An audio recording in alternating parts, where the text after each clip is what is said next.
For 10 years, she ran. From grief, from love, from anything that asked her to stay. She told herself she was just passing through Red Hollow Ranch, just cooking one meal to settle a debt. But something happened at that table, when 16 hungry men tasted her food and remembered they were still alive. And Clara Whitmore, who had never stayed anywhere long enough to unpack, suddenly couldn't find a single reason to leave. This channel was built for people who believe in the power of a good story. Tales of the wide-open West, of love found in the most unexpected places, of mothers who carried whole worlds in their hearts, and of strangers who chose each other like family. What this story teaches us: running from your grief doesn't make it smaller, but finding the right place and the right people can make it bearable enough to finally face. Subscribe so you never miss a story. Share this with someone still searching for where they belong. Like and comment below. Your words mean more than you know. Now, let's get back to that ranch kitchen where everything was about to change. Clara had certainly seen worse kitchens, but not by a long shot. The whole cookhouse smelled of misery. It was a mix of burnt coffee, old grease, and a smell she could not quite name, but knew as the scent of men who had stopped hoping for anything better. A crust of old flour covered just about every surface. The stove looked like it had not seen a good scrubbing since the war. Pots dangled from hooks with rust chewing right through their handles. She placed her cloth bag on the one clean patch of floor she could find and pushed up her sleeves. "Ma'am, I sure would not stick my hands in that sink if I was you." The warning came from a young cowboy propped against the doorframe, not a day over 20, with eyes that had seen too much sun and not enough kindness. Both of his elbows were patched. "What is your name?" Clara asked, her eyes still fixed on the counter she was fighting with a rag. "Tommy Birch, ma'am." "Well, Tommy Birch, you can either start helping or you can get out of my way." He stood his ground. "The boss said you have got 3 hours. The boys are already making jokes. Let them joke." Clara located a bucket, worked the hand pump, and began to haul water. "I have been joked about before." Tommy shifted from one foot to the other.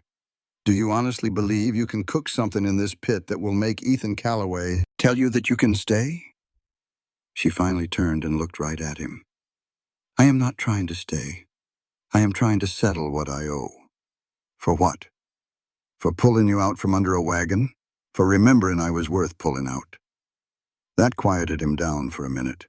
Clara had made it to Red Hollow 3 hours after noon, following the trail of the quiet cowboy who saved her life near Wichita Falls when a dust storm had turned midday into midnight. She was traveling with a merchant's wagon, not really headed anywhere special, when the wind slammed into them like a freight train. The wagon flipped clean over. The driver took off running. She was pinned under a wheel with a mouthful of dirt when a pair of strong hands lifted the crushing weight off her. By the time she could draw a full breath, the man was already on his horse and riding away. The merchant told her later, "That was Ethan Calloway. He owns the Red Hollow Ranch about 40 miles north of here. He lost his wife about 3 years ago.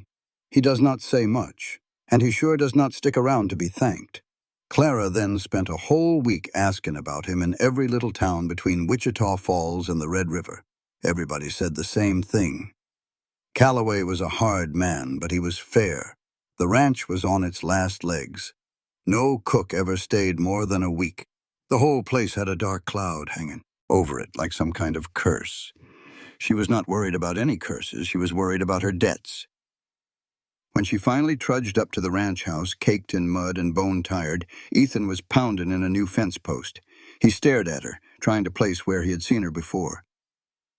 "You pulled me out from under a wagon," she had said, 5 nights ago, during that big storm outside Wichita Falls. He struck the post 2 more times. "That was you. I came to repay the favor. I do not need repaying. I do." It was then that he finally looked at her, really looked at her. His eyes were the color of the sky right before a bad snowstorm, cold and far away. "You got cash?" "No." "Then you have got nothing I want." Clara pulled her shoulders back. "I can cook. Let me fix one supper for your men tonight.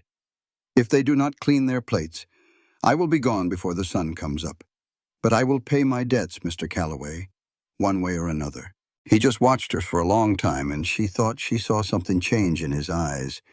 It was not hope, not really, but maybe he was just curious about what kind of woman would walk for 5 days just to cook a meal for a bunch of strangers. 3 hours, he finally grunted. Supper is at 6 o'clock. If the boys spit it out, you are gone. And now she was standing in his disaster of a kitchen with Tommy Birch staring at her like she had just grown a second head. Are you really going to cook in here? Tommy asked again. I am going to clean first, and then I'm going to cook. Are you planning to help me out or just stand there passing judgment? He pushed himself off the doorframe. What do you need?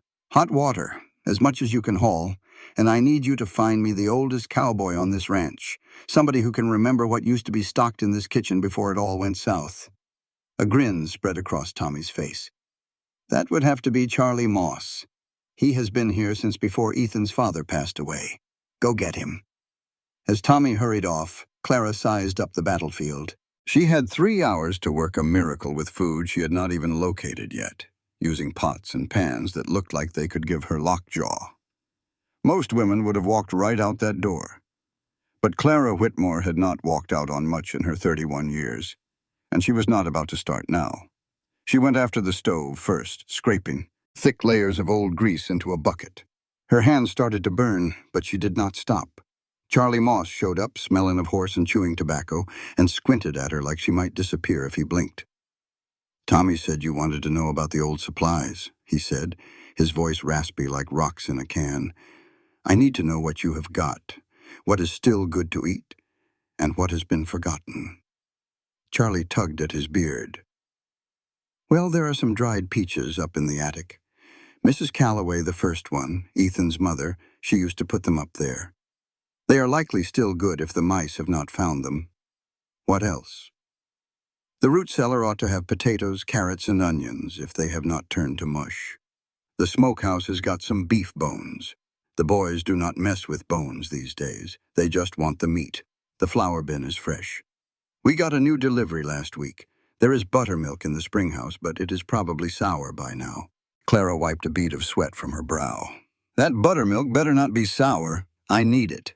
Charlie's eyes got narrow. Are you fixing to make fried chicken? Only if I can get this stove hot enough and find some oil that has not gone bad. The old cowboy's whole face seemed to change. We have not had any decent fried chicken since, he let the words trail off. Since when? Since Ethan's wife passed on. She used to make it every Sunday. The whole ranch would smell like glory. Clara looked him square in the eye. Then let us make it smell like glory again. Charlie left, but he came back with another ranch hand, a younger man from Mexico with gentle hands and cautious eyes. This here is Miguel. He is the best man we have got with a fire. He will get your stove going and keep it right. Miguel gave a single nod. Senora. Clara. Just call me Clara. In less than a half hour, that kitchen was a whirlwind of motion. Miguel sweet-talked the old stove into a steady roar. Tommy hauled bucket after bucket of water until his shirt was soaked clean through. Charlie came down from the attic holding 2 dusty jars of dried peaches that were still perfectly preserved. Another cowboy, who did not bother to say his name, brought up a load of vegetables from the root cellar. Clara moved like a woman on a mission. She checked the buttermilk. It was still good. She set it aside with a good measure of cracked black pepper and salt for the chicken. She sifted through the flour, found a bag of cornmeal, and started to mix up a batter for skillet cornbread. She sent Tommy out to the smokehouse for every last beef bone he could find. And do not you come back unless you are carrying at least a dozen of them. Are we feeding a whole army? Tommy wanted to know. No, we are feeding hungry men. There is a big difference. While the bones were roasting to draw out their flavor, Clara chopped up potatoes and carrots with a knife she had to sharpen herself. The steel sang against the sharpening stone. Her hands fell into a rhythm they knew from a dozen other kitchens, from a dozen different lives she had lived before this one. She did not bother telling these cowboys that she had cooked in lumber camps and mining towns, that she had fed men building railroads and wrangling cattle from Montana all the way down to Mexico. She knew that food was the only language she had ever truly mastered. You did not have to tell a man your life story, you just had to feed him right. The chicken pieces went into the buttermilk to soak. She coated each one in seasoned flour with black pepper, salt, and just a tiny hint of cayenne pepper. The lard in the skillet sizzled and popped when the first piece went in, and a smell started to fill the kitchen that was like a promise of good things to come. Charlie paused in the doorway and just took a deep breath. "Lord have mercy," he whispered. Miguel made the sign of the cross. Tommy just stood there, completely captivated.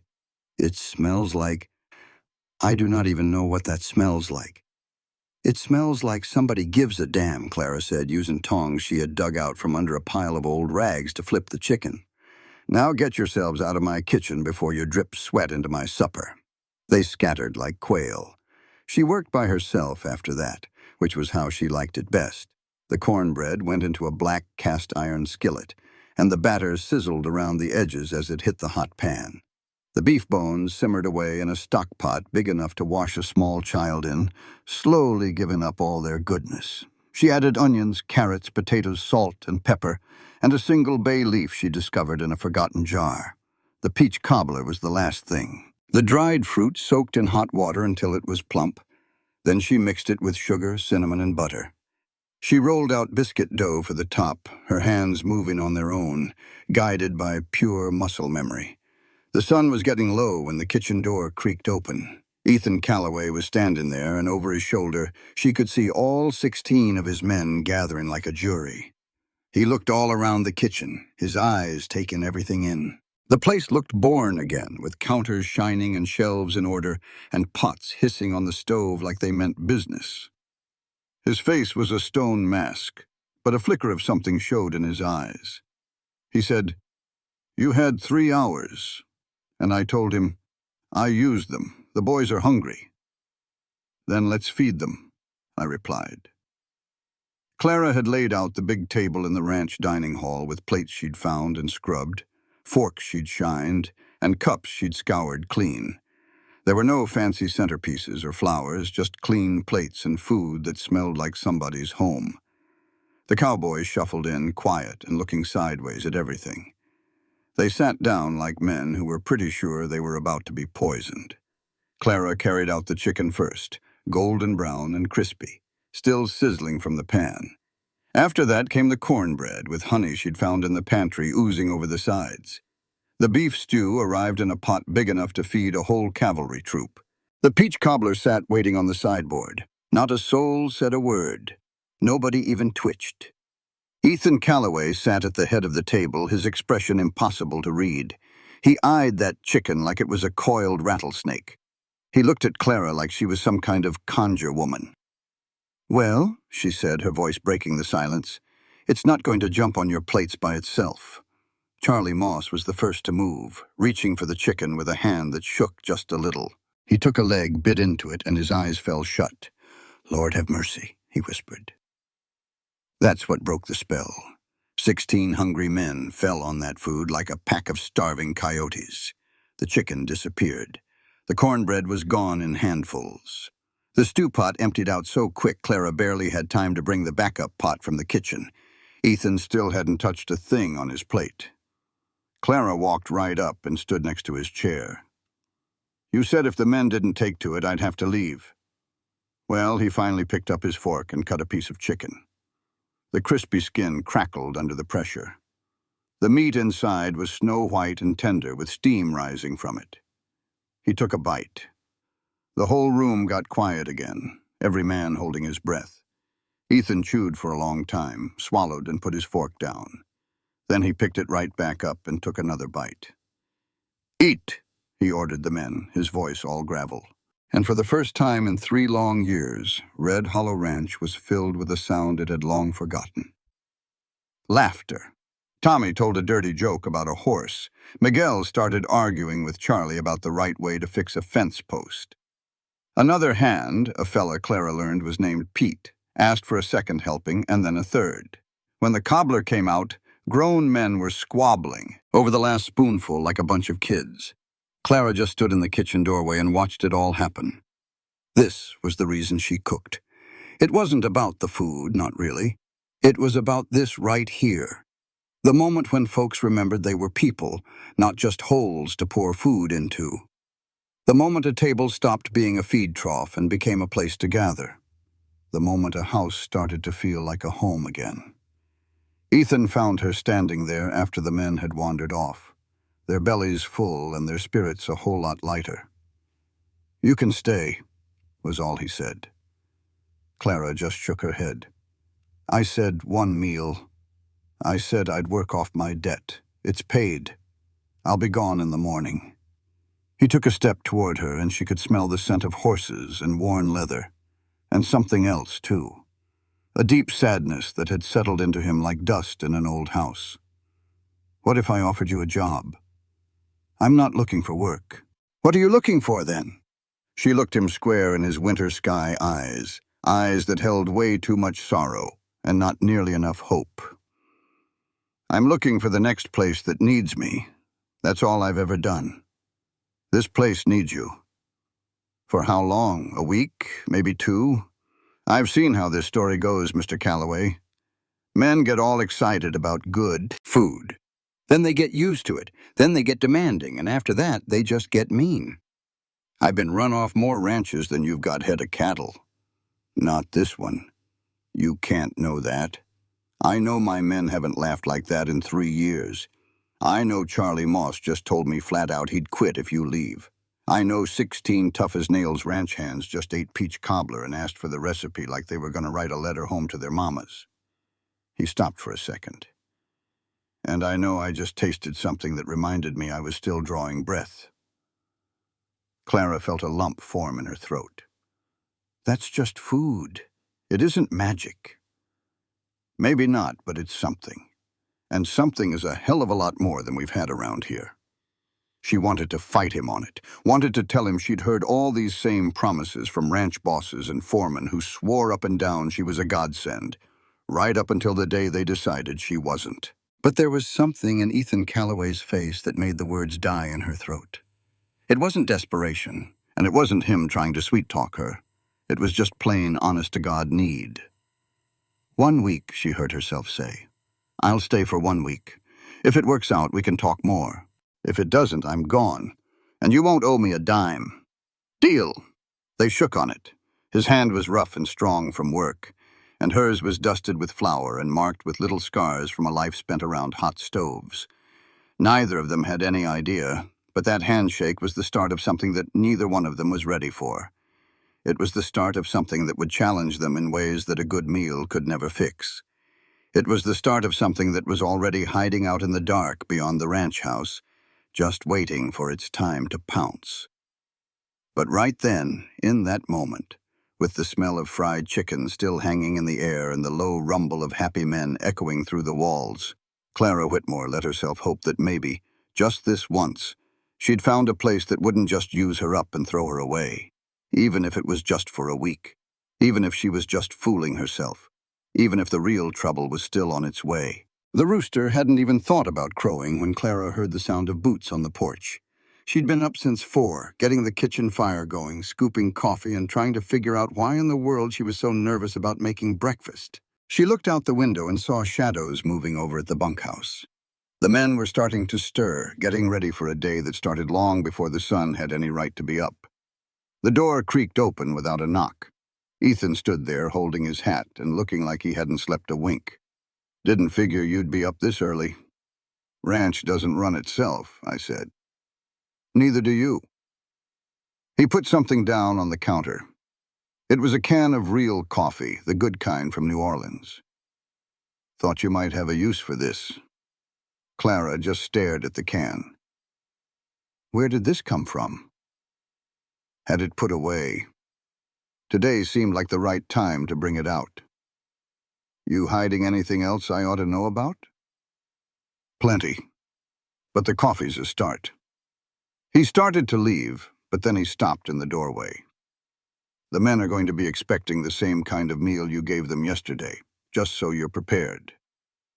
"I can't be frying chicken every morning, Mr. Calloway."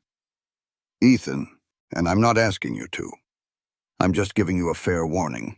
You've set the bar pretty high." He was gone before she could think of a reply. Clara opened the can and took a deep breath of that real coffee smell, not the burnt chicory stuff most ranches passed off as coffee. Her hands shook just a tiny bit as she measured it out. 1 meal down, 20 more to go until her week was up, no pressure at all. By the time the sun finally split the horizon, she had biscuits rising in the oven, bacon crackling in the skillet, eggs scrambled with some cheese she'd found wrapped in cheesecloth in the icebox, and a pot of gravy simmering on the stove. The coffee was brewed strong enough to raise the dead. The cowboys came in a few at a time. First the ones who always got up early, then the ones who dragged their feet, and finally Charlie Moss, moving slower than syrup in winter but grinning like it was Christmas Day. "Smells like my mama's kitchen in here," he announced to the whole room. Tommy Birch gave him a friendly shove. "Your mama couldn't cook a lick, and you know it." "She could in my memory," Charlie shot back. "And that's the part that counts." The dining room was a whole lot louder than it had been the day before. They seemed more comfortable with each other. Clara brought out the big platters of food and watched them go at it with the kind of intense focus that men only have for things they're worried might vanish. Miguel looked over at her and gave her one sharp nod. "Muy bueno, señora." "Save the compliments till after you've tasted it," she said. "Don't need to taste it. I can tell by the way Charlie's getting all misty-eyed." "Am not," Charlie mumbled through a big bite of biscuit. "You are, too. I saw you wipe your face." "That was bacon grease," he shot back. "You lying Mexican." "Both of you hush up and eat," Pete hollered from down the end of the table. Clara slipped back into the kitchen, her heart thumping way faster than it should have been. 2 meals, that's all it was. She'd served them 2 meals, and these men were already acting like she'd been there for years instead of just a day. It should have made her feel good, but instead, it felt like standing on shaky ground. She'd learned a long time ago that the higher men lifted you up, the farther you fell when you finally let them down. And sooner or later, she always let them down. The breakfast plates came back to the kitchen wiped clean. Tommy hung around while she was washing up. "Need a hand with that?" "You got cows to look after, don't you?" "Yeah, but—" "Then go look after them. I can handle this." He shuffled his feet, turning his hat over and over in his hands. "Some of the boys are making bets." Clara's hands stopped moving in the soapy water. "About what?" "About how long you're going to last. Most of them say a week, maybe 2. A couple think you'll be gone by Friday." He hesitated. "I put my money on you staying." "Don't bet what you can't afford to lose, cowboy." "Wasn't money. I bet my Sunday off next month." "That's a fool's bet." "Maybe so. But I figure you're a lot tougher than him." "You let on." He walked toward the door, then looked back at her. "Oh, and you might want to watch out for Frank Delaney. He's the big fella, got a scar on his cheek. He's been here longer than anybody but Charlie, and he's not real fond of things changing." "I'll keep that in mind." Tommy left, and Clara stood there all alone in the kitchen, with soap suds dripping off her hands. Frank Delaney. She'd seen him at breakfast. He sat by himself, away from the others, eating his food without a word, and watching her like she was a fox sneaking around the henhouse. He was a big man, probably around 40, with the kind of mean look in his eyes that didn't need a reason to boil over. She'd run into men like Frank before. They were always the real trouble. By noon, Clara had scrubbed the kitchen clean from top to bottom again, had taken a real count of what was in the pantry, and had figured out that Red Hollow Ranch was about 3 weeks from being out of flour, had no sugar at all, and was down to the very last jar of canned vegetables that someone had put up 2 summers ago. She found Ethan out in the barn, hammering a shoe onto a horse. "We need to get supplies," she said, not bothering with a hello. He didn't even look up from his work. "Town's 20 miles south.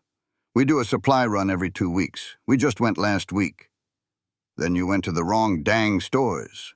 Either you bought light or someone here's a thief." That made him look up. "Ain't no thieves on this ranch."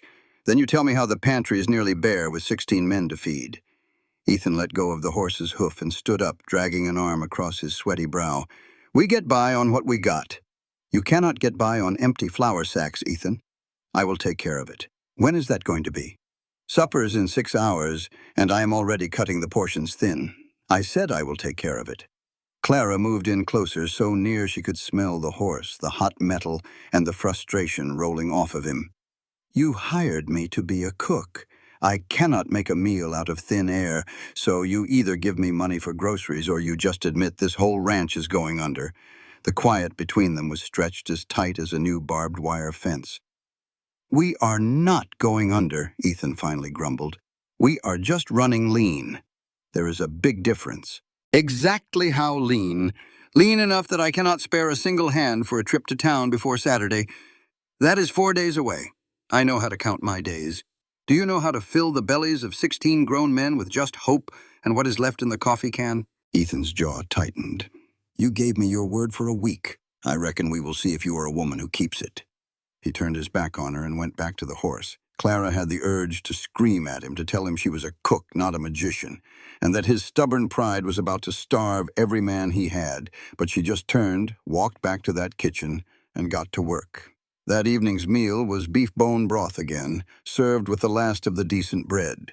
The men ate it and said nothing, but their disappointment hung in the air like the heavy feeling before a big thunderstorm. Frank Delaney was the first to speak up. Is this the same soup from yesterday? Clara looked right at him. Same bones, but I put in different vegetables. Is there an issue? It just seems a cook who talks so big about settling her debts would serve up a little more than this. A cook with a full pantry serves up variety. A cook working with nothing makes do with what she has. Well, maybe you are not the miracle worker you claim to be. The whole table went dead silent. Charlie Moss cleared his throat. Frank, that is about enough. Is it, though?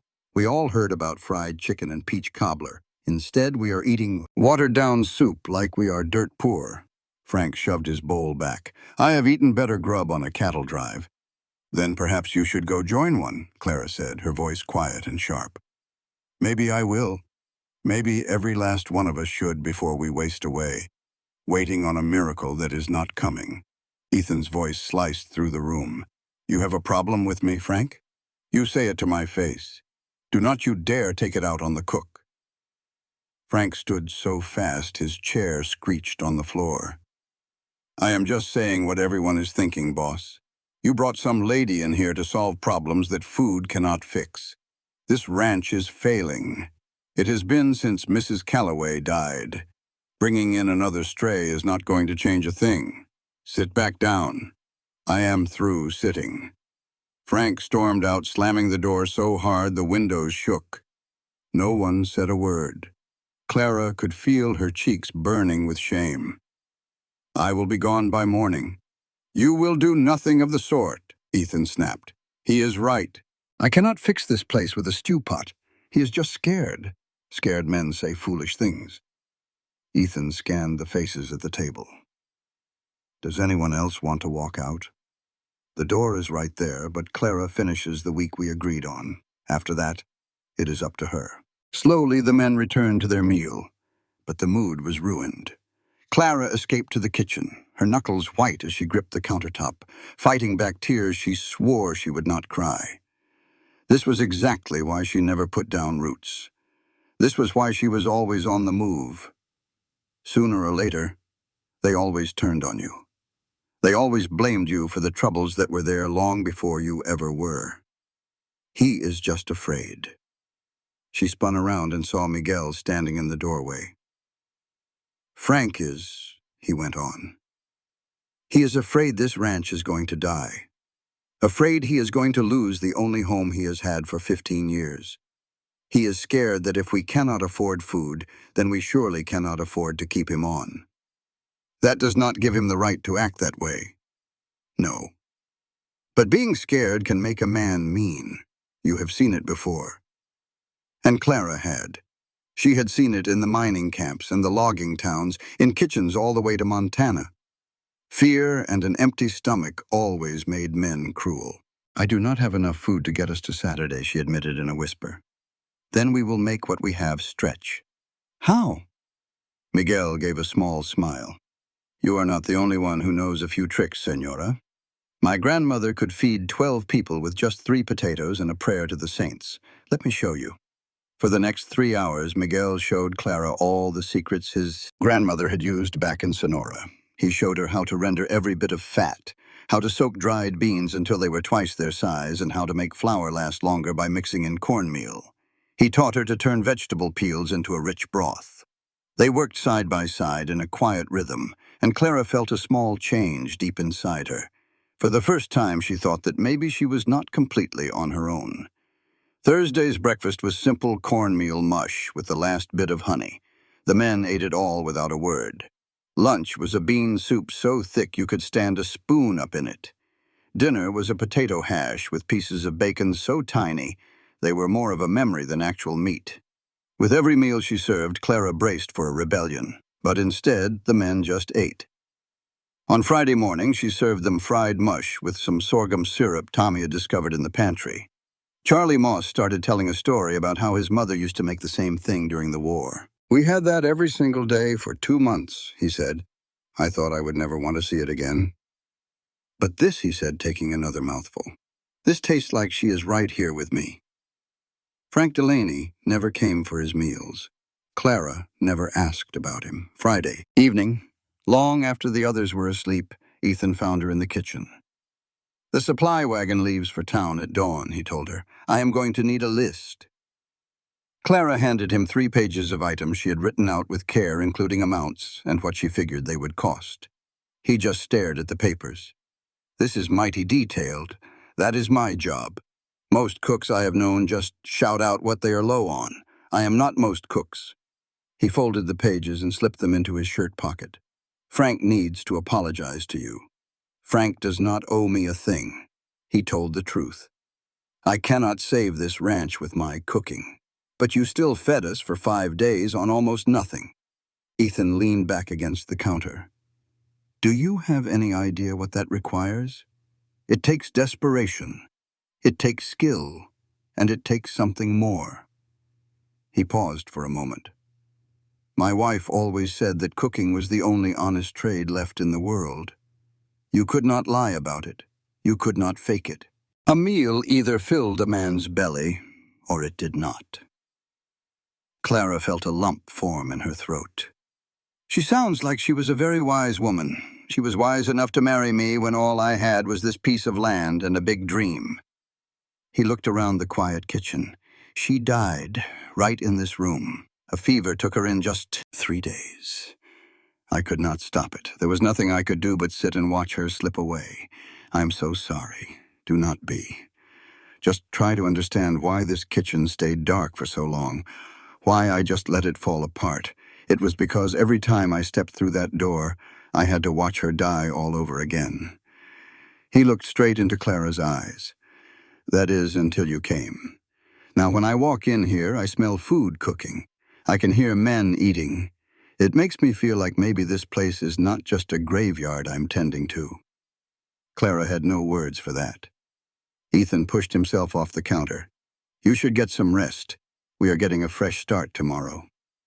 He walked out, leaving Clara standing in a dead woman's kitchen, feeling the pressure of a hope she had never asked for. She had promised to stay for 1 week.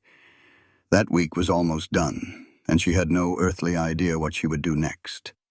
Saturday morning was biting cold, the kind that whispers a bad storm is on its way. Ethan hitched up the wagon before the sun was up, and Clara watched from the kitchen window as he loaded it with empty sacks and a lockbox. Tommy came and stood beside her. "The boss is making Frank go with him. Why would he do that? Because Frank needs to see with his own 2 eyes how bad things are, how much every little thing costs just to keep us afloat." Tommy's voice got low. "This ranch is in real trouble, Clara. I'm talking about real trouble. Ethan will not admit it, but we all feel it in our bones. This could be our last season if the winds do not change." A cold dread settled in Clara's stomach. The final season? Beef prices were in the dirt. Hay and feed cost a fortune. That blue norther last winter took out half the herd. The bankers were circling like buzzards. "And then there is Ethan." Tommy's voice faded. "What is wrong with Ethan? He has too much pride to ever ask for a handout. He is too stubborn to sell off an acre. And he is too darn loyal to send us packing, even when he cannot rightly afford to keep us." Tommy looked her square in the eye. That cooking of yours might be the only decent thing to happen on this ranch in 3 years. Do not you waste it.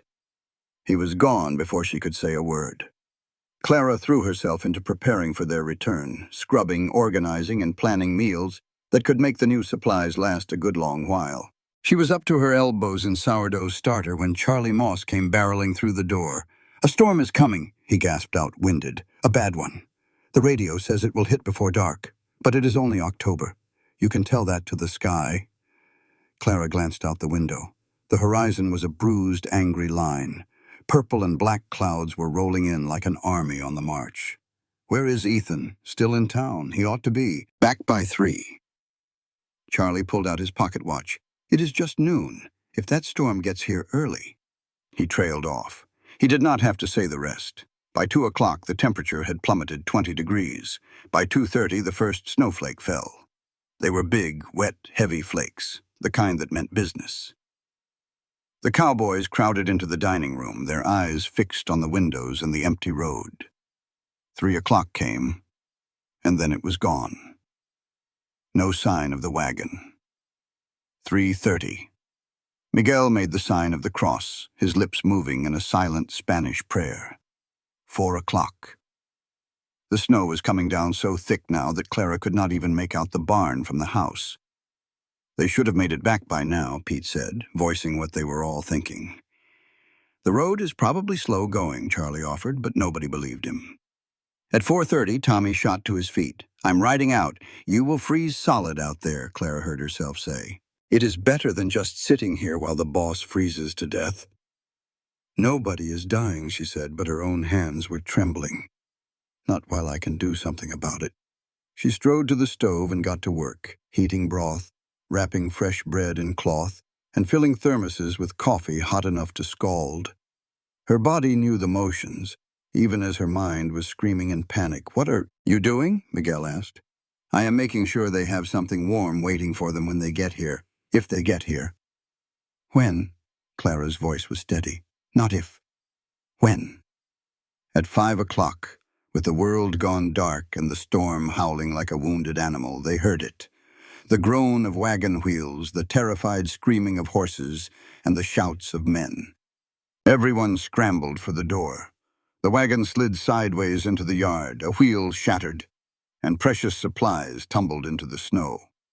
Ethan was slumped on the driver's bench, his beard caked with ice, his hands frozen to the reins. Frank Delaney was clinging to the side, blood staining his face, his arm hanging at a sickening angle. Tommy and Miguel charged out into the blizzard. Clara snatched the thermoses and ran right after them. The cold was a physical blow, knocking the breath from her lungs, but she fought her way forward. She reached the wagon and shoved a thermos into Ethan's hands. "Drink," she ordered. "Frank, I see him. I see. You drink first, then we help him." Ethan's hands were so numb he could not even twist the lid. Clara did it for him, tipping the hot liquid to his lips. He drank, sputtered, and drank some more. "The wheel broke about 5 miles back," he managed to say, his teeth chattering uncontrollably. Frank jumped down to see if he could fix it. A horse got spooked and kicked him. His arm is broken, maybe some ribs, too. They managed to get Frank inside and settled both men near the fire. Clara moved on instinct, bringing hot water and clean rags. Miguel held Frank steady while she set his arm using torn strips from a bedsheet, since they had no real splints. Frank let out one sharp scream, and then fainted. "Good," Clara muttered to herself. "This will be easier." She wrapped his ribs tightly, cleaned the cut on his head, and listened to make sure his breathing was even. Then her attention turned to Ethan, who sat by the fire, looking like he might shake to pieces. "Take that coat off." "I am fine. You have got the chill bad." "Take the coat off or I will cut it off of you." He was too frozen to put up a fight. She got him out of the wet layers down to his undershirt, wrapped him in dry blankets, and made him drink more of the hot coffee. His lips had a bluish tint. His hands would not stop shaking. "The supplies," he mumbled. "To heck with the supplies. You nearly died out there. We got most of it." The cowboys had already started hauling the sacks inside. Flour, sugar, salt, coffee, beans, rice, dried meat, lard. Everything she had asked for, and even a little extra. Tears stung Clara's eyes. He had nearly died just bringing back her groceries. "You are a fool," she whispered. "Yeah?" Ethan managed to agree, his teeth still chattering. "But you got what you needed." And in that moment she understood. This was not just about a job. This was not just about paying off a debt. This was something else entirely. And that scared her more than any blizzard ever could. For 3 solid days, the storm raged on. Clara slept when she did, in a chair pulled up to the fireplace, watching Frank Delaney's chest rise and fall, and watching Ethan Calloway shiver beneath a mountain of blankets that never seemed to get him warm. She had sent the other hands to the bunkhouse with strict orders to stay inside and stay warm. But she could not bring herself to leave these 2 men. She would not. On the second morning, Frank's fever shot up. "It is probably his ribs," Miguel said, gently checking the bandages. "It could be an infection setting in, or it might just be his body trying to heal," Clara replied, placing a cool, damp cloth on Frank's hot forehead. "Either way, we just need to keep him comfortable and watch him like a hawk. You need to sleep, Senora. I will sleep once I know they are both going to be all right." After Miguel left, Clara was alone with 2 men, lost to the world in a storm that showed no signs of letting up. She boiled water and changed dressing. She spooned broth between Frank's lips whenever he surfaced from his fever long enough to swallow. Ethan would wake up now and then, confused and rambling, asking about the herd and fences, things that did not matter until he could stand on his own 2 feet again. "Shh," Clara would soothe him, gently pushing him back down onto the cot. "Just rest." "I cannot rest. There is work to be done. The work can wait. You cannot." On the 3rd day, Frank woke up, his eyes clear and focused. "You are still here," he said, his voice like gravel. "Where else would I go? I figured I had run you off for good." Clara soaked a cloth in cool water and wrung it out. "You certainly tried. I was wrong about you." He winced as he tried to shift his weight. "I said some awful things. You did not deserve any of it." "No, I did not." "Are you going to make me beg for your forgiveness?" "I am going to make you get well so you can get back to work. This ranch needs you." Frank's eyes got a little misty. "It has been a long time since anyone said something like that to me." "Well, then the people around here are fools." Clara straightened his blankets. "You have been on this place for 15 years. Charlie says loyalty like that counts for something. Loyalty does not pay the bills." "No, but it builds something that money cannot buy." Frank looked at her face for a long moment.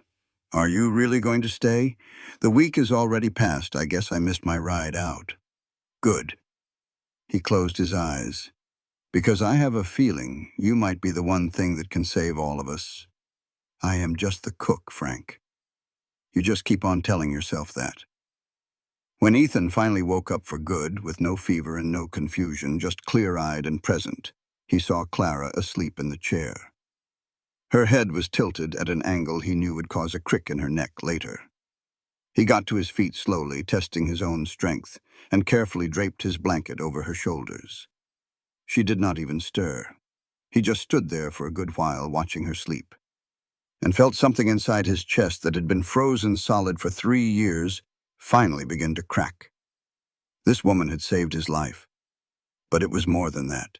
With nothing more than some flour and a whole lot of grit, she had brought this ranch back to life. He had no idea what to do with that feeling. He did not know what to do with the urge to brush a stray piece of hair from her face, or the way his heart hammered when she smiled, or how he had started listening for the sound of her voice in the kitchen, like it was the only sound in the world that mattered. "You're staring." Clara's eyes were still shut. "I did not mean to wake you," Ethan said. "You did not. Your thinking is what woke me. It is mighty loud. I did not realize thinking made a noise." She opened her eyes and looked right at him. I mean, she really looked at him just like she had that first night when she told him she was going to cook. "You are on your feet. It appears so. How do you feel?" Like every horse in the barn took a turn kicking me before leaving me out in a blizzard. He paused for a beat. But I am alive. Thanks to you. Thanks to some coffee and blankets.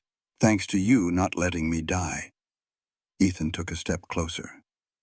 Why did you do it? You could have stayed warm inside. You could have let the men handle it. Because sometimes men do not handle things the right way. Clara stood up, wincing as her neck complained. And besides, I told you I always pay my debts. You paid that debt about 5 meals ago. Well then, maybe I'm staying for another reason. And what reason is that? Clara held his gaze. I have not quite figured that out yet. The storm finally broke on the 4th day. It left the whole ranch buried in snow, clear up to the top of the fence posts. The men started digging paths to the barn, to the bunkhouse, and to the livestock that had huddled together against the cold. They had lost 3 calves. A couple of horses had come down with a cough. The chicken coop had collapsed under all that ice. But the men were alive. The supplies were safe inside, and Clara's kitchen was warm. In the days right after the storm, she was a whirlwind of cooking. She made hot meals to chase away the chill, sweet treats to lift everyone's spirits, and hearty food to build back their strength. The cowboys ate like they had been starving for years, not just a few days. Frank Delaney was the last one to make his way back to the dining table. He walked in slowly, his arms still in a sling and his ribs wrapped tight, but he was moving on his own. The room fell silent as he came in. Frank stopped right in front of Clara. I owe you an apology, he said, loud enough for every man there to hear. You already apologized. I did that when I was half dead and burning with fever. I am doing it again now that I have my right mind back. He took off his hat. I was wrong about you. I was wrong about what you could do for this place. I was wrong for how I treated you. And for that, I am truly sorry. Clara put down the big serving spoon. Apology accepted, just like that. Frank, what is it you want? You looking for a pound of flesh? I want you to know I mean it. I want you to know that if any fella on this ranch gives you a hard time from this day on, he'll have to answer to me. The other cowboy shifted on his feet, giving a firm nod. Clara felt a lump form in her throat. Well, I appreciate that. You do a whole lot more than cook, ma'am. You're the glue that holds us all together. That's worth more than any gold. He took a seat and the dinner went on. But something had changed in that room, something real important. Later that night, Charlie Moss found Clara out on the porch, watching the stars peek out from behind the clouds. You handled that situation with Frank real good, he said, getting his pipe lit. I did not do a thing. You forgave him. That's a mighty big something. Charlie puffed a cloud of smoke into the cold night air. You know the real reason he was so angry when you first showed up here? Was he scared? That's what Miguel told me. Scared? Yeah, but it was deeper than that. Frank lost his wife the same year Ethan lost his. It was a different deal, mind you. Frank's wife ran off with a cattle buyer, but a loss is a loss all the same. When you came here, cooking just like Sarah Calloway used to, bringing some life back into this old place. He let his words drift off. It just reminded him of everything he had lost, and everything he knew he was never getting back. Clara let that sink in. I had no idea. How could you have? Frank, he does not talk about it. None of us really do. But this ranch ain't just dying because of money troubles, Clara. It is dying because every soul here is grieving over something. Ethan's wife, Frank's marriage, Tommy's daddy, who drank himself into an early grave, Miguel's family way down in Mexico. He can't save enough to go see him. Pete's dream of owning his own spread. Charlie looked straight at her. Even you're grieving something, ain't you? Clara's hands clutched the porch railing. Now what makes you say something like that? Because folks who run from one place to another are usually running from something inside they just can't face. I am not running. Aren't you, though? Clara did not have an answer for him. Charlie tapped his pipe against the rail, knocking out the ash. Whatever it is you're running from, it followed you all the way out here. Sooner or later, you're going to have to turn around and face it. The only question is whether you'll do it by yourself or with folks who have come to care about you. He left her standing there, alone with the stars, and a whole lot of truth. The next morning, Ethan found her in the pantry, moving things around. "You need something?" she asked, not even turning around. "I need to talk to you about money." That sure got her attention. She turned with flour dust on her hands. "What about it?" "The ranch finances. You deserve to know exactly where we stand. I am just the cook. You are a lot more than that, and we both know it." Ethan pulled a worn ledger from inside his coat. "This ranch is about 3 months away from going belly up. Maybe 4 if we can stretch it. The bank wants payment on a loan my father took out right before he passed. I have been making the interest payments, but now they want the whole principal. $15,000 by spring, or they take the land." Clara felt her stomach drop to the floor. $15,000. I have got about 3,000 saved up. The cattle are not going to bring in near enough. The cost of feed is eating us alive. And now with all this storm damage. He snapped the ledger shut. "I am telling you this because if you plan on staying, you ought to know what you are staying for. This whole operation might just be a sinking ship. Why not just sell?" "To who?" "The ranch next door wants our land, but they will give me a lowball offer. It would not be enough to even clear the debt. I would lose everything and still owe the bank money." Ethan's jaw was tight. "And I cannot do that to my men. Some of them have been right here for 20 years. This is their home, too. So what is your plan?" "I do not have one yet, but I am working on it." Clara wiped her flour-dusted hands on her apron. "Let me help. You are already helping. You are keeping us fed. I mean with the money side of things. I am good with numbers. I used to keep the books for a logging camp up in Oregon. Let me take a look at that ledger. See if maybe there is something you are missing." Ethan hesitated for a moment. "You do not have to do that." "I know I do not have to. I want to." She held out her hand. "Let me help you, Ethan." He handed the ledger over to her. Clara spent the next 2 days buried in 3 years of ranch finances, and what she discovered made her feel sick to her stomach. "You have been overpaying for feed," she told Ethan on the 3rd morning. "This supplier is charging you double what you ought to be paying. He is the only supplier within 50 miles. No, he is not. There is another one down in Abilene that will deliver for half the price. I found their advertisement in an old newspaper I found in the pantry." Ethan just stared at the piece of paper. "How in the world did I miss this?" "Because you were drowning. It is hard to see a life raft when you can barely keep your head above water." Clara pointed to another line in the book. "And right here, you are paying property taxes on land you do not even own anymore. This parcel was sold 4 years ago, according to the deed records, but you are still getting a bill for it. That is county fraud. That is money you can get back. Maybe $500. They worked clear through the afternoon, finding one mistake after another, overpayments and missed chances. By evening, Clara had found $1,200 in funds they could get back and figured out ways to cut their monthly costs by 30%. "This does not solve the whole problem," she said, her voice rough with exhaustion. "But it does buy us some time." Ethan looked at her like she had just parted the Red Sea. "Where did you learn how to do all this?" "My father was an accountant before he drank himself to death. He taught me numbers before he ever taught me my letters." Clara closed the ledger. "Numbers do not lie, Ethan. People do, but numbers, they always tell the truth. What else did he teach you?" "That men will take advantage of you if you let them. That trust is something to be earned, not just given away. That the only person you can truly count on is yourself." She paused for a moment. "He was wrong about that last part, though, was not he." "Yeah. Turns out sometimes you can count on a bunch of cowboys who bet on you, and a stubborn rancher who nearly freezes to death bringing you flour." Ethan reached across the table and took her hand in his. Clara's breath hitched in her throat. "Thank you," he said, his voice soft. "For what?" "For seeing the things I just could not see. For caring about a place that is not even yours. For staying when you could have run a long time ago." His thumb brushed gently across her knuckles. for making me remember what hope feels like."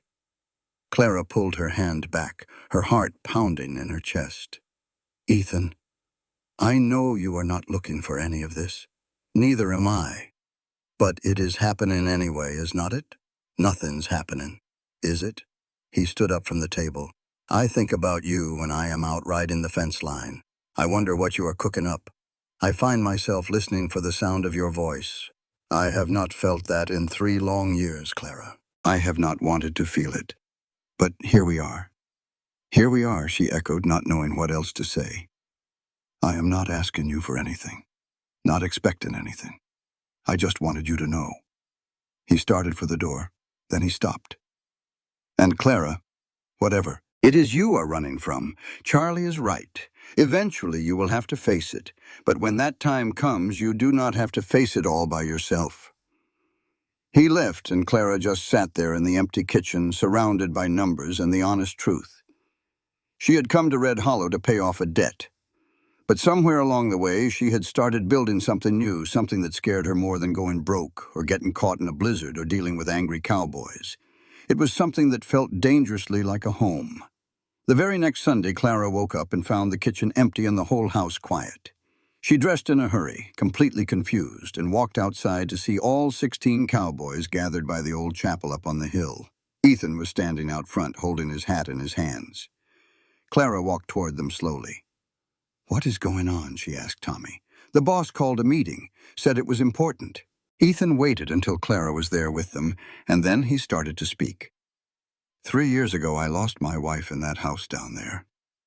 I lost my faith right here in this chapel, and I lost my will to fight for anything at all except just surviving." His voice was clear and carried across the snow. "This ranch has been dying a slow death ever since, not because of money, though that is surely part of it. It is dying because I gave up. I stopped leading. I stopped caring about anything except just getting through one day to the next." The men shifted their feet, looking uncomfortable with this much raw honesty. Then a woman showed up here with a carpet bag and a kind of determination I could not even understand. She cooked one single meal, and everything changed. Not the ranch, but us. We changed. We started laughing again, eating together, caring about more than just the work. Ethan looked right at Clara. She saved Frank's life, and she saved mine. She saved this whole ranch from going under by finding money I did not even know we had. And she did all of it while asking for nothing in return but a chance to pay a debt that was already paid in full. Clara could feel hot tears burning her eyes. "So here is what I am proposing," Ethan went on. "We stop dying. We start fighting. We fix the money problems, we fix the fences, we fix the broken parts of ourselves we have all been ignoring, and we do it together as a ranch that is worth saving." "How?" Frank called out from the crowd.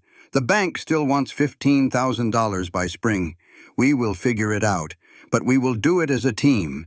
No more one man carrying the weight of it all. No more giving up." Ethan's voice got stronger. Red Hollow Ranch was built by my granddaddy with nothing but a herd of cattle and a whole lot of hope. My father kept it going through droughts and the Great Depression. And I will be damned if I am the Callaway who lets it die on my watch. The men erupted in cheers, yelling, clapping their hands, and shouting their support. Clara stood off to the side, just watching, feeling something break and heal inside her all at the same time. Ethan found her after the meeting broke up. "I did not mean to put you on the spot like that," he said. "You did not?" "Sure, felt like you did." Clara turned to face him directly. "You want to know what I am running from? Only if you want to tell me. I had a daughter." The words just tumbled out before she could stop them. "She passed away when she was only 3. She had a fever, just like your wife. I could not save her. I could not do a single thing but just sit there and watch her fade away." Clara's voice broke. "After that, I just could not stay in one place. I could not build anything because everything I ever built just fell apart. Everyone I ever loved died, so I just kept moving, kept cooking, kept paying on debts that did not need paying because it was easier than admitting I was just running from my own grief." Ethan did not say a word, did not try to comfort her with a bunch of empty words. He just stood there, He gathered her up in his arms and just let her cry it all out on his chest until there were no more tears left to shed. "I am so sorry," she finally managed to whisper. "There is nothing to be sorry for when you are grieving. I am the one who is sorry for lying, for making you think I was just here to work off a debt, when the truth is I had nowhere else on earth to go. You are here now. That is all that matters." Clara leaned back, wiping the wetness from her cheeks. "I do not know how to stay in one place, Ethan. I do not know how to build something and trust that it will not just crumble to dust. Neither do I. But maybe that is something we can figure out together. What if I am not good enough? What if I cannot save this ranch? You already have. Now all we have to do is keep it going." Clara looked up at the little chapel, then down at the ranch sprawling below, and at the cowhands working in the distance. "All right," she said, her voice soft but steady. "All right. I will stay. Not for a week, and not for a debt, but because this is where I want to be." She met his gaze.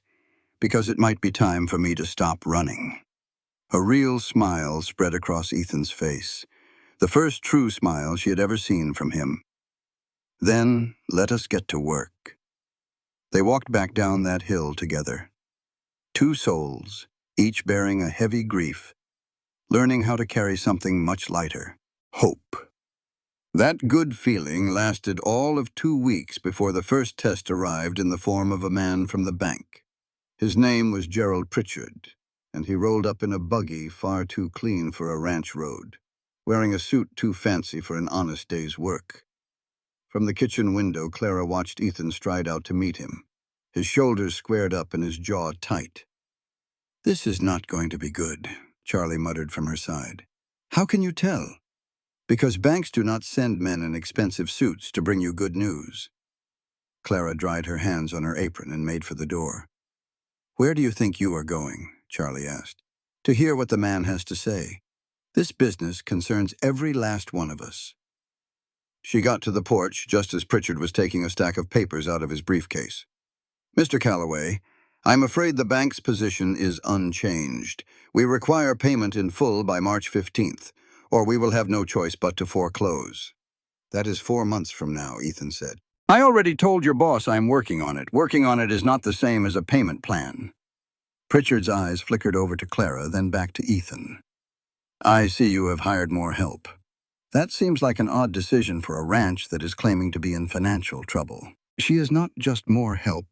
She is... I am an investment." Clara broke in, stepping down from the porch. "Mr. Calloway hired me to reorganize his operations and cut down on costs. We have already found $1,200 in funds we can recover, and we have trimmed monthly spending by 30%. Pritchard's eyebrows shot up. "Is that a fact?" "It is. And we are putting new methods in place that will raise our profit margins by the time spring rolls around." Clara crossed her arms over her chest. "So, unless your bank is eager to foreclose on a ranch that is on the verge of turning a profit, I suggest you give us the time we are asking for." Pritchard looked her up and down. "And who in the world are you?" "I am someone who knows that numbers do not tell lies, but banks sometimes do." Clara stared him straight in the eye. "Your bank has been overcharging Mr. Calloway on his interest for the last 3 years. We have the papers to prove it. We also have proof of some questionable tax assessments. So this is how it is going to be. You are going to take our payment plan back to your boss, and you are going to tell him he ought to accept it. Because if you do not, our next stop will be filing a complaint with the State Banking Commission about your predatory lending practices." The color drained right out of Pritchard's face. "That is a very serious accusation. This is a very serious situation." Clara took a step closer. "We are not asking for a handout. We are asking to be treated fairly. Can you do that, or should I start writing my letters to the folks in Austin?" Pritchard snapped his briefcase shut with a loud click. "I will take your proposal to my superiors." "You do that." "And Mr. Pritchard?" Clara gave him a smile that had no warmth in it. "The next time you pay us a visit, come with an empty stomach. I will see to it you get a proper meal. It might help you remember that we are people, not just numbers on a page in your ledger." He left in a huff, kicking up a cloud of dust and indignation. Ethan just stared at Clara. What in tarnation just happened? I called his bluff. Banks cannot stand it when people look too closely at their books. They hate that more than they love money. She turned and started back inside. He will be back with a better offer inside of a week. How do you know that? Because I know his type. They are all hat and no cattle. They prey on people who they think will not put up a fight. Clara stopped at the door. But we are fighting back now. Charlie was grinning from ear to ear when she walked into the kitchen. Well, that was really something. That was reckless, Clara corrected him. I just went and threatened a banker. He could make our lives a living hell, or he could give us exactly what we need. Charlie's grin got even wider. Either way, it was worth it just to see you stand up to him like that. 3 days later, a telegram came. It offered new terms, a lower interest rate, a deadline pushed back to June, and a formal apology for the mistakes on the tax assessment. Ethan had to read it twice. You were right, I usually am. People just are not very good at listening. Clara took the piece of paper from him. But all this does is buy us some time. We still need to bring in some money. I have been giving that some thought. Ethan unfolded a map on the table. There is a big cattle drive getting started in Wichita Falls next month. A huge outfit heading for the railheads up in Kansas. They are paying top dollar for good drovers and quality beef. How much are we talking about? Enough to make a real difference. Maybe $2,000 if we send our best cattle and I go along with them. A cold knot formed in Clara's stomach. You're going on the drive? I have to. They are not going to pay top dollar unless the owner is there to stand by his herd. How long will you be gone? 6 weeks, maybe 8, all depending on the weather. That is 2 months, I know. Ethan looked her right in the eyes. But it is our best chance to get some real money in our hands before spring gets here. Clara wanted to fight him on it, to tell him it was too dangerous, that it was too long, that it was too big of a risk. But she knew better. Ranching was a hard life. Sometimes you had to bet the whole ranch just to keep the ranch. Then we had better get ready, she said. What do you need from me? The next 3 weeks were pure chaos. Ethan and Frank picked out 40 head of their finest cattle. Miguel and Pete were busy mending saddles and gear. Tommy and the younger hands spent their days practicing their roping and branding. Clara cooked meals big enough to fatten up men who would soon be living on nothing but jerky and hard biscuits for 2 months straight. She also made plans. While you are away, I am going to reorganize our winter work, she told Ethan one night as they shared coffee. The cattle we are keeping here need to be fed better. I found a fellow who will trade us hay for beef at a fair price. And Charlie told me about a vegetable farmer near Abilene who might want to partner with us for the spring planting. You are planning to grow vegetables on a cattle ranch. I am planning on having more than one way to make a dollar. Cattle prices go up and down. Food prices tend to stay steady. If we can grow vegetables for the nearby towns, we can create a steady income that does not depend on what the market decides to do. Ethan just shook his head, amazed. Where in the world did you learn all that? From watching men lose everything they had by betting it all on one crop, one mine, or one season of cattle? Clara poured more coffee into his cup. My daddy lost 3 fortunes chasing after so-called sure things.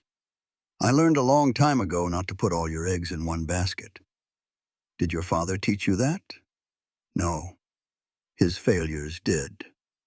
The night before the drive was set to leave, Clara could not find any sleep. She stood out on the porch watching the bunkhouse where Ethan and the drovers were getting their gear ready, and a knot tightened in her chest, something that felt an awful lot like fear, or maybe even worse. He will be all right. She turned and saw Frank standing beside her, his arm finally free of its sling. I know, Clara said. Then why do you have a look on your face like you are standing at a graveside?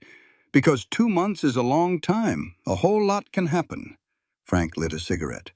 A whole lot can happen in 2 minutes. You cannot live your life being scared of what might come. That is easy for you to say, is it? Frank blew out a cloud of smoke. I spent 15 years scared of everything. After my wife passed on, I was scared to trust, scared to hope, and scared to care about a single thing, because caring just opens the door for getting hurt. He looked right at her. Then you came along and scared me even more. You want to know why? Why? Because you made me recollect what I was missing. You reminded me that living scared is no way to live at all. Frank ground his cigarette into the dirt. The boss is heading back, Clara. And when he does, you two are going to have to sort out what this business between you really is. There is no business. You keep telling yourself that. He left her there by herself with the stars, and a truth she wasn't ready to look at. Morning arrived way too soon. The drovers gathered in the main yard. There was Ethan, Frank, Miguel, and 2 extra hands from the neighboring ranch. 40 head of cattle were restless in the holding pen, all set for the long journey north. Clara brought out hot coffee and fresh bread, her eyes on Ethan as he checked his saddle for the 3rd time. "Do you have everything you need?" she asked. "I think so. What about your money belt?" "Got it. And extra socks, Clara. I even packed laudanum in case a fella gets injured." "Yes, Mother." Ethan gave her a small smile. "We are going to be just fine." "You had better be. I did not reorganize this entire ranch just for you to get yourself killed on a cattle drive. I would not dream of it." They just stood there for a moment, neither one knowing what else to say. At last, Ethan reached into his pocket and pulled something out. "I found this among my wife's belongings. I thought you might want it." It was a recipe card with faded ink written by hand. Peach cobbler. It was Sarah Calloway's original recipe. Clara felt a lump form in her throat. "I cannot take this." "Yes, you can. She would want somebody to use it. Someone who cares about feeding folks the same way she did." Ethan carefully pressed it into her palm. "Keep the ranch running while I'm away.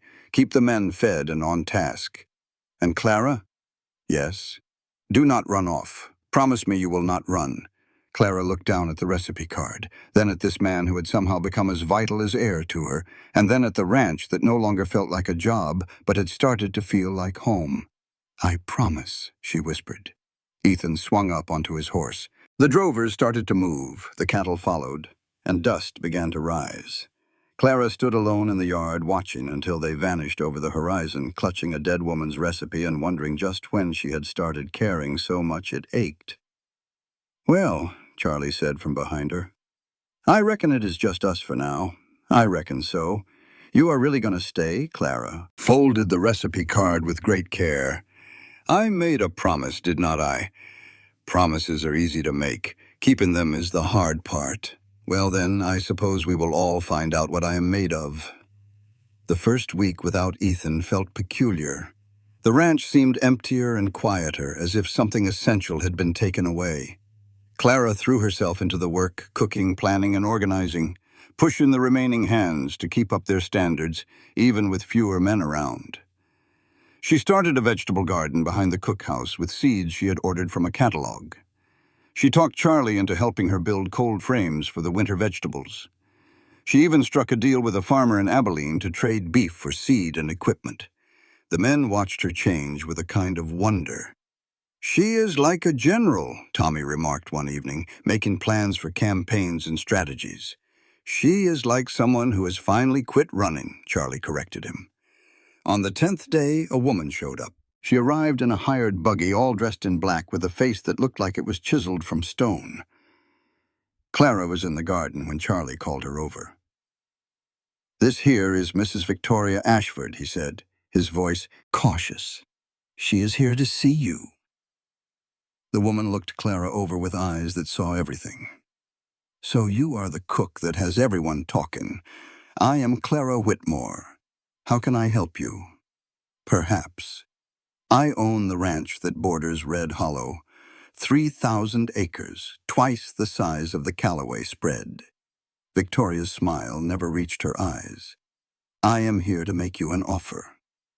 "I am not the owner, ma'am. Mr. Callaway is on a cattle drive. He will not be back for another 6 weeks. I am aware of that, which is why I'm talking to you." Victoria produced a document from her purse. "I am prepared to offer $8,000 for Red Hollow Ranch, cash right now." Clara felt her heart stop beating. "That is not enough to cover his debts.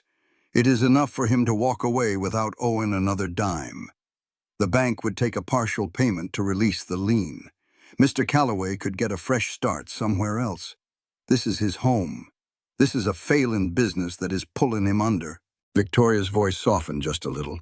I am not trying to swindle him, Miss Whitmore. I am offering him a way out before he loses it all. And what happens to the men? What will become of them? I would likely keep most of them on. Good hands are hard to come by. Clara stared at the document, at the number that stood for everything Ethan had fought to protect, everything his family had ever built. $8,000. It was not enough. It would never be enough. I cannot accept this for him, Clara said slowly. But I will make sure he gets your offer the moment he returns. Do not take too long. This offer is only good for 30 days. Victoria climbed back into her buggy. And Miss Whitmore, whatever you believe you are building out here, it will not last. This ranch is already dead. You're just too stubborn to admit it. She departed, and Clara stood there holding an offer that could either fix everything or ruin it completely. That night she called a meeting. All the remaining hands gathered in the dining room. Charlie, Tommy, Pete, and 6 others. Clara laid out the whole situation for them plainly. The offer, the deadline, the choice they had to make. We could tell Ethan to sell, she said. Just walk away from it all, start fresh. Or, Tommy asked, or we can prove Victoria Ashford wrong. We can make this ranch profitable before Ethan even gets back. We can show him that staying here is worth the fight. Charlie leaned back in his chair. And how in the world are we going to do that in just 6 weeks? By working harder than we ever have in our lives. By putting every single efficiency plan into action. By getting that vegetable partnership up and running and bringing in some cash before spring arrives. Clara looked at each man, meeting his gaze. By deciding that Red Hollow Ranch is worth saving. I am in, Tommy said right away. Me too, Pete echoed. One by one, every man there voiced his agreement. Charlie was the last one. You know this might not work out. I know. You know Ethan might come back and just decide to sell the place anyway. I know that too. Then why are you going to fight so hard? Clara thought about the recipe card in her apron pocket, about the look in Ethan's eyes when he made her promise not to run, and about how this place had become her home when she was not even looking. Because some things are worth fighting for, even when you are scared, even when the odds are stacked against you, and even when it would be a whole lot easier to just quit. She stood up taller. So, we fight. And we do not stop fighting until we have won. Or until there is nothing left to fight for. The room erupted in cheers of agreement, and Clara Whitmore, a woman who had spent 10 years running from everything that ever mattered, finally dug in her heels and made her stand. The next 6 weeks were a pure grind.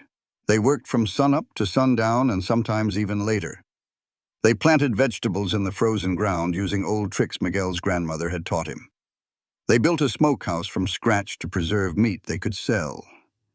They managed to secure contracts with 3 different towns for regular food deliveries, and even started a small dairy operation with 4 cows nobody thought were worth their keep.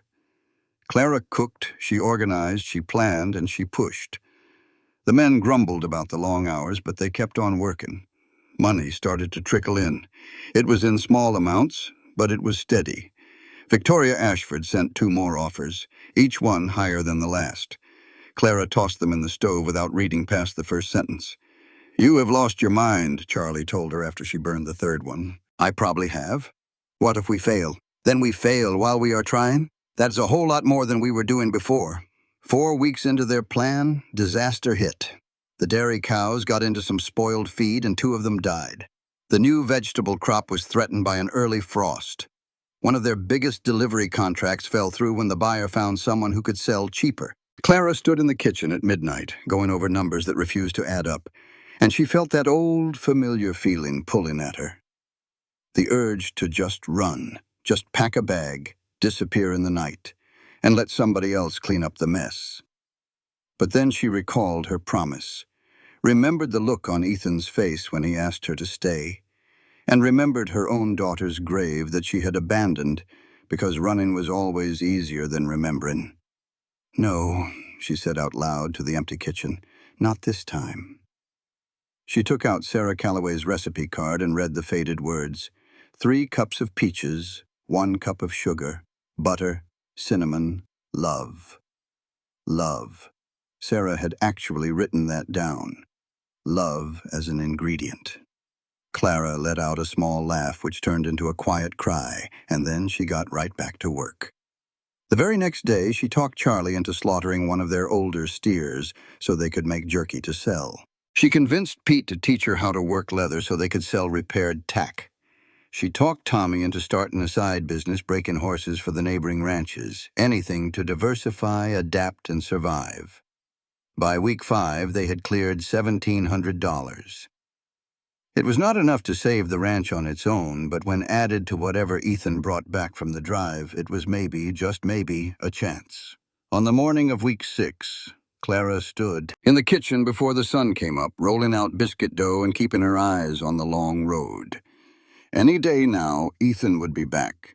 Any day now, she would have to tell him about Victoria's offers, about the money they had managed to earn, and about the hard choices that were waiting for him. Any day now, she would have to face whatever this thing between them truly was.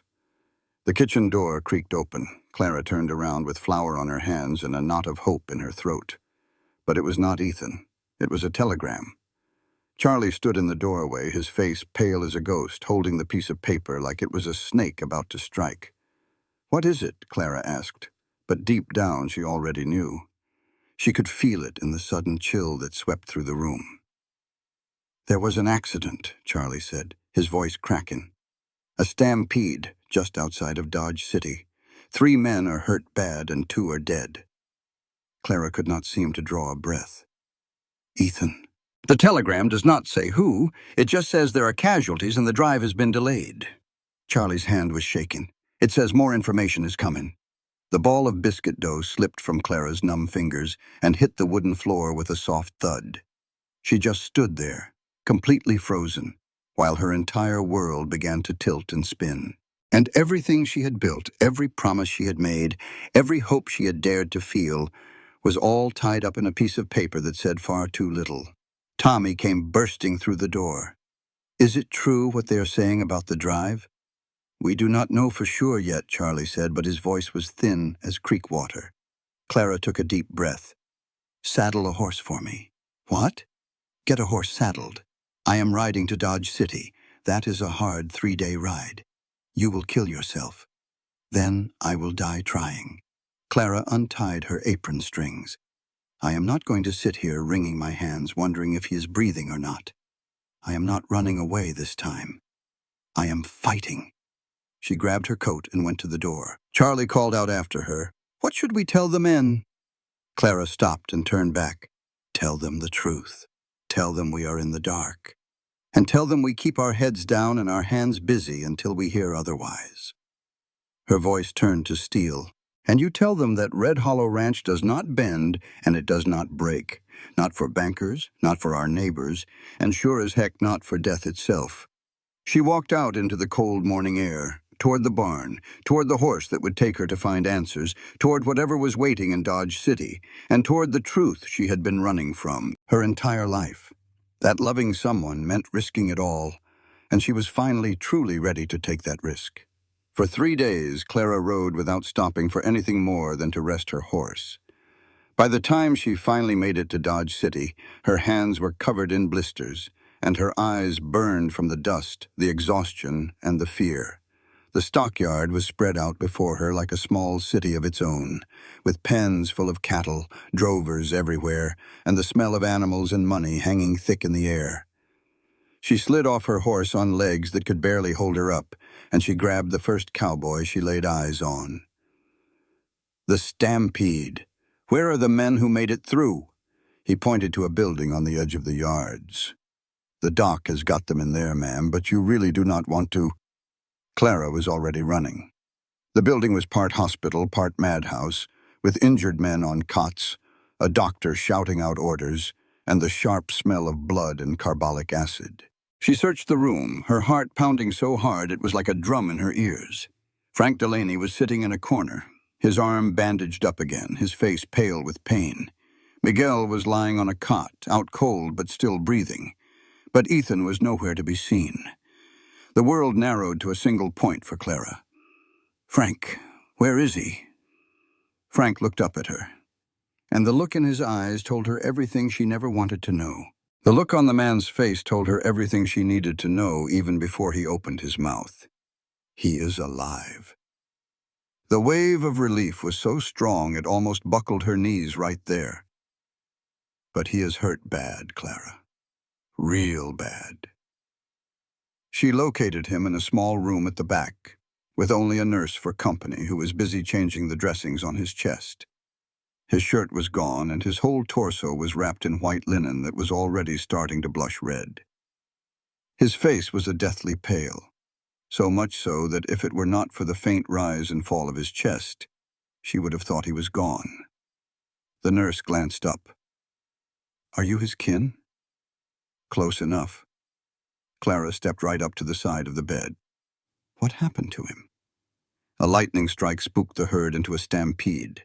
The cattle just flattened anything that got in their way. He was out there trying to turn the herd. His horse was shot from right under him, and he went down hard. A hoof caught him in the ribs, probably broke a few. He was trampled something fierce and lost a lot of blood before we could get to him. Will he make it?" The nurse paused for a moment.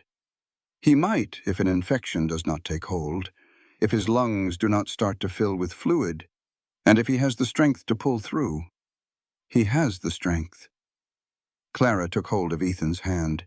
It was ice cold. "He is the toughest man I have ever known." The nurse left them in private. Clara took a seat by the bed, held his hand tight, and spoke words she had never dared to say out loud before. She made promises, offered confessions, and sent up prayers to a God she was not even sure was paying attention. The hours crept by. Frank appeared in the doorway after a long while. "The drive boss says we got all the cattle through. We sold them for a decent price, too. Should clear about $3,000 after we pay our expenses. I do not give a damn about the money.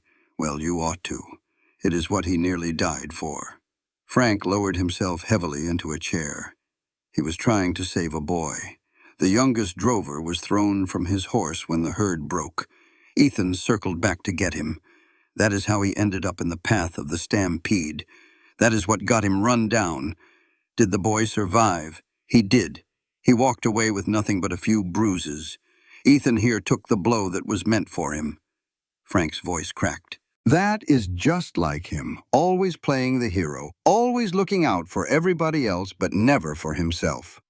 Clara gave Ethan's hand a firm squeeze. "Wake up, you hard-headed fool. You wake up and tell me what happened with your own mouth. Do not you leave me sitting here to wonder." There was nothing.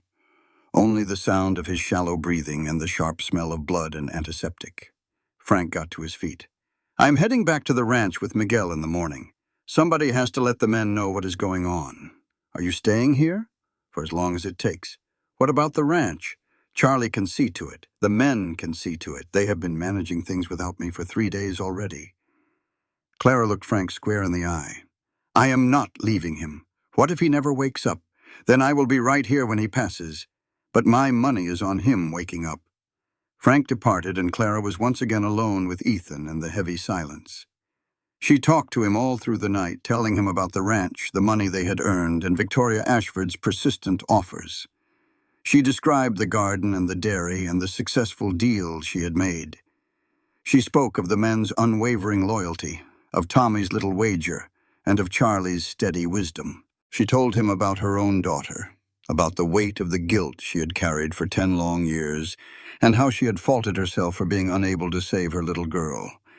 That blame had made her run, because staying put meant admitting that some things are beyond saving no matter how much you fight. "But I am finished with running," she whispered. "Even if you do not pull through, even if I lose you like I lost her, I am staying at Red Hollow. I am going to fight for that ranch because it is something worth fighting for. Because those men are worth it. Because you are the one who taught me that some things are more important than just shielding yourself from getting hurt." His hand twitched in hers. Clara's breath hitched in her throat. "Ethan." His eyelids fluttered open, his gaze hazy and lost. "Clara, I am here. You rode all the way to Dodge City. 3 days of hard riding. I nearly ran the horse into the ground and myself along with it. That was a fool thing to do. Yes, well, I had a good teacher." She took his hand and pressed it against her cheek. How are you feeling? Like I was run over by 40 head of cattle? That is because you were. Ethan tried to form a smile, but grimaced in pain instead. The boy, Tommy's cousin, is he all right? He is, all thanks to you. The cattle sale brought in $3,000. That is good. It is not good. It is not worth your life.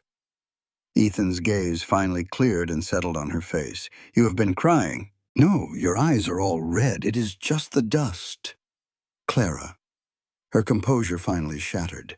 Yes, I have been crying. I thought you were dead. I thought I had lost you before I ever got the chance to tell you. She trailed off. Tell me what? Clara gazed at this man who had rescued her from a broken wagon, offered her a new start, and trusted her with his home, all while making her promise to stop running. This man who had almost been killed saving a boy he hardly knew. This stubborn, decent, impossibly good man who had somehow turned into the one reason she had finally stopped running. To tell you that I love you, she said, her voice clear. That I am so tired of acting like I do not. That I want to stay at Red Hollow not out of some debt to you, but because I cannot picture my life anywhere else or with anyone else. A wetness shimmered in Ethan's eyes. You love me? I love you, and the thought of it scares me to death. But I am done letting fear call the shots in my life. I love you too. I have since the day you threatened to slice my coat right off me when I was half frozen. Clara let out a laugh that was choked with tears. That is when you knew. That is when I finally admitted it to myself. I think I have been falling for you since that very first meal you cooked. He squeezed her hand. Do not leave me. I am not leaving. Not now. Not ever. You promise? I promise.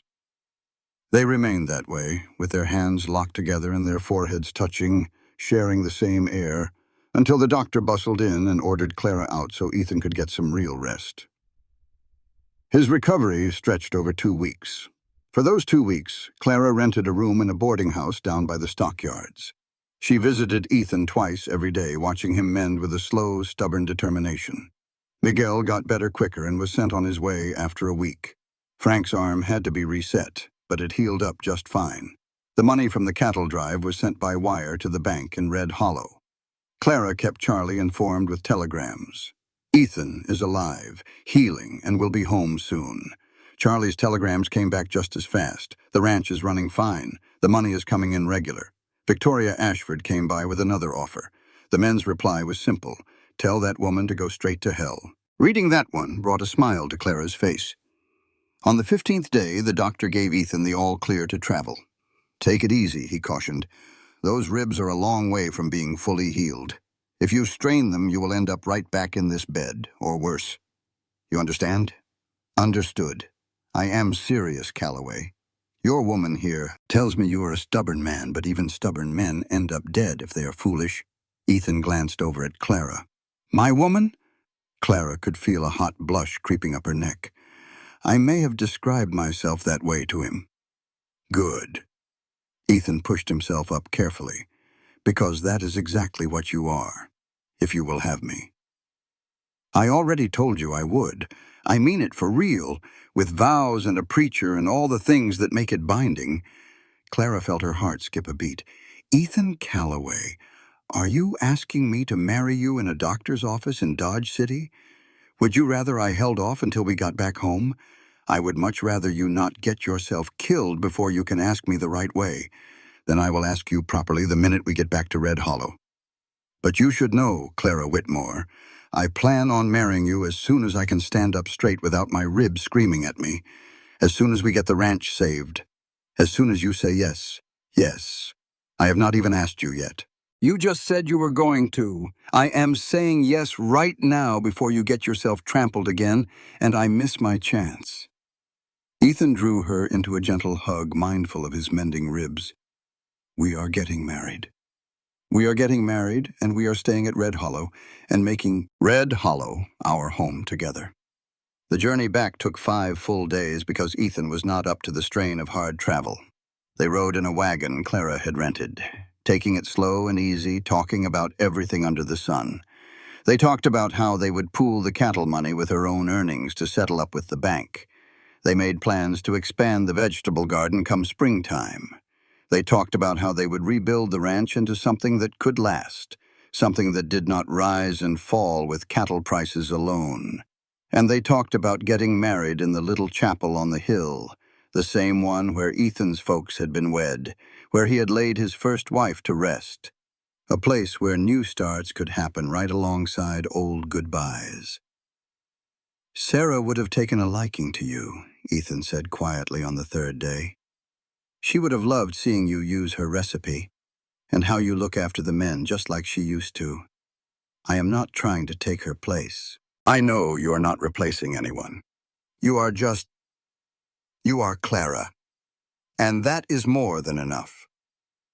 When Red Hollow Ranch finally appeared in the distance on the afternoon of the fifth day, Clara found herself crying all over again. The entire place looked different. It was not just that it was tidier or more put together, it was truly alive. There were cowboys out working the fields, smoke was curling up from the cookhouse chimney. There were new sections of fence and freshly repaired buildings. Her garden had even managed to make it through the frost. And there, standing in the main yard, waiting for them, were all 16 men. Charlie, Tommy, Pete, Miguel, Frank, and even the hands they had borrowed who had chosen to stay on and help. A cheer went up the moment the wagon rolled into view. "The boss is home," Tommy shouted. "And he brought Clara back with him," another man added. Ethan eased himself down from the wagon, wincing from the pain, and the men crowded around him. They were gentle, careful not to cause him more pain, but they all needed to lay a hand on him, to make sure he was real and truly back with them. Clara hung back, just watching, until Charlie came over and pulled her into a gruff embrace. "You did right by him, girl. You did right by all of us. We all did our part." "Ah. No, you did a good thing. We just followed your lead." The homecoming party went on long into the night. Clara cooked, of course. She put together a feast from the supplies she had left and the new provisions the men had brought in. There was fried chicken and cornbread, a hearty stew, and a cobbler made from Sarah's old recipe. The men ate as if they had not seen food in weeks. Clara knew Charlie had been feeding them just fine, but this was not about the food. This was about being a family again, about celebrating the fact that they had all survived, knowing that every one of them had fought a hard battle and had finally won. After they finished eating, Ethan slowly got to his feet and cleared his throat. "I have got a few things to say." The room fell silent. "First, the money from the cattle drive, plus what Clara and all of you earned while I was away, comes to about $5,000. Now, that is not enough to clear the debt with the bank, but it is enough to get them to work with us on the loan. We are not out of the storm yet, but we are not sunk either." The men all nodded. "Second, Frank, Miguel, you two almost cashed in your chips out there. You are both getting a bonus. It is not much, but it is something." Frank just shook his head. "Do not need a bonus, boss. I just need to know we have a place to stay. We are staying, every one of us, for as long as you want to call this place home." Ethan paused. "And that brings me to my third point. I am making this ranch a partnership, not on any legal paper, but in spirit. What we build from here on out, we build as a team. What we make, we all share in. This is not just my ranch any longer. It belongs to all of us." A wave of shock went through the men. "Boss, you cannot do that," Tommy started to say. "I can, and I am. This place will only survive if every man here cares about it. If we all fight for it. You proved that while I was gone. So, are we going to do this together or not at all?" Charlie lifted his coffee cup high. To Red Hollow, the other men called out. Ethan held up his hand. "One last thing. Clara and I are fixing to get married." The whole room just about exploded. You had men hollering, slapping the tables, and wanting to know every single detail. Clara felt herself get pulled into one hug after another, with handshakes and good wishes that felt like a whirlwind, but a perfect one. "When is the big day?" Pete shouted from across the room. As soon as the preacher can make it out here, Ethan answered. More like as soon as Ethan can stand up without toppling over, Clara corrected with a smile. As soon as Clara gives up being so bull-headed about letting me stand. Well, that is the same thing then. Never.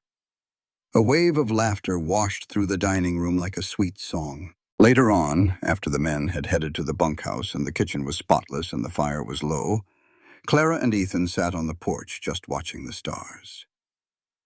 "You really want to marry me?" Clara asked in a soft voice. "More than I have wanted anything in a long, long time, even knowing how difficult I am. Especially because you are difficult. Easy women are just plain boring." Clara let out a laugh. "What about the ranch? What happens if we cannot save it? Then we will have given it our best shot together. That is a whole lot more than I had before you came along." Ethan reached for her hand. "But we are going to save it. I have no doubt about that. How can you be so sure?" "Because you are way too stubborn to ever let it fail. And I am too stubborn to ever let you down." 3 weeks after that, they were married in the little chapel on the hill. Charlie walked Clara down the aisle. Frank stood right there as Ethan's best man. The preacher from town came out to lead the service. All 16 of the cowboys were there, all scrubbed clean and looking almost respectable. Clara wore a simple dress she had stitched together herself. Ethan had on his best suit, his ribs still wrapped up but on the mend. When the preacher asked if she took this man, Clara said, "I do," without a moment's pause. When he asked Ethan the same question, Ethan's voice came out strong and certain. "I do." They kissed while the cowboys cheered and whistled, and after that they had a feast, because that is just what you do. Clara had spent 2 whole days cooking every single thing she knew how to make. The tables were groaning under all that food.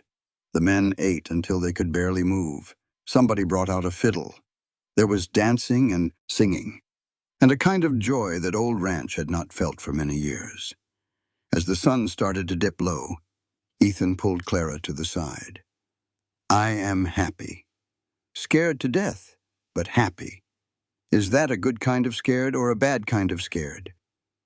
"A good kind. The kind of scared that tells me I finally care about something enough to be afraid of losing it." Ethan kissed her on the forehead. "You are not losing this. You are not losing me. We are building something here that is going to last. I promise. Promise." That first year was tough. They managed to pay down the bank loan, but they did not clear it. They built up the vegetable garden into a business that made money, but it did not make them rich. They lost some cattle to the cold winter and the dry summer, but not enough to put them under. They made mistakes, they fixed them, and they learned from them. Clara cooked and managed the books and made the plans.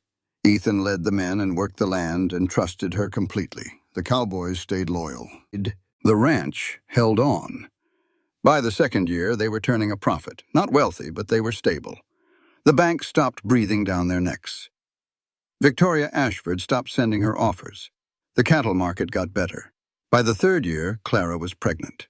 She stood in the very kitchen she had first scrubbed down 3 years ago, with a hand on her growing belly, feeling fear and hope all mixed up together. "What if something goes wrong?" she asked Ethan late one night. "But what if nothing goes wrong?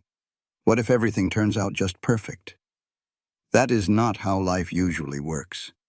No, but it is how faith works. And you were the one who taught me that. Ethan knelt down beside her. "You taught me that caring about something means you have to risk getting hurt. That staying put means you have to face your fears. That building something worthwhile means you have to believe it will not all come crashing down. I am scared. Me too. But we are scared together. And that makes it bearable." Their daughter was born in the springtime, healthy and strong, with her mother's grit and her father's stubborn streak. They named her Sarah Grace, for Ethan's first wife, the one who taught him how to love, for Clara's first daughter, the one who taught her about loss, and for the grace that had somehow brought the two of them together. Clara held her new baby in the kitchen where it all began and felt like the story had finally come full circle. She had come to Red Hollow to pay off a debt. She had stayed to keep a promise. She had built a home because she found love. And now she held the future in her arms, a future she had been too afraid to even dream of. "Thank you," she whispered to the sleeping child. "For what?" Ethan asked from the doorway. "For being alive, for being right here, for giving me a reason to keep on fighting." Ethan walked over to them, wrapping his arms around his wife and his daughter. "We all keep fighting. That is what a family does." Outside, you could feel the ranch breathing with the rhythm of hard work and life and purpose. Cowboys laughing, cattle lowing, chickens clucking, the garden growing, and the future just unfolding. Red Hollow Ranch had been on its last leg when Clara Whitmore showed up with nothing but a carpet bag and a whole lot of determination. It was saved by fried chicken and pure stubbornness and love. But it was more than that. It was saved by folks who decided that some things were worth fighting for, even when the odds were stacked against you, worth staying for even when running away was easier, worth building even when it could all fall apart. And as Clara stood in that kitchen holding her daughter, surrounded by the life she had built from nothing more than flour and faith, she finally understood what home really meant. It was not a place you just find, it was a place you fight for. A place you earn. A place you refuse to walk away from no matter how scared you get. And Red Hollow Ranch, with its brand new kitchen, its loyal men, its stubborn owner, and its cook who had finally learned how to stay put, was at last completely and undeniably home. This content was carefully researched, developed, and manually edited by our team to deliver meaningful stories with valuable life lessons. Every narrative is crafted to entertain, inspire, and empower our audience. We believe that great stories can change lives, and we are committed to bringing you content that matters. Thank you for being part of our community.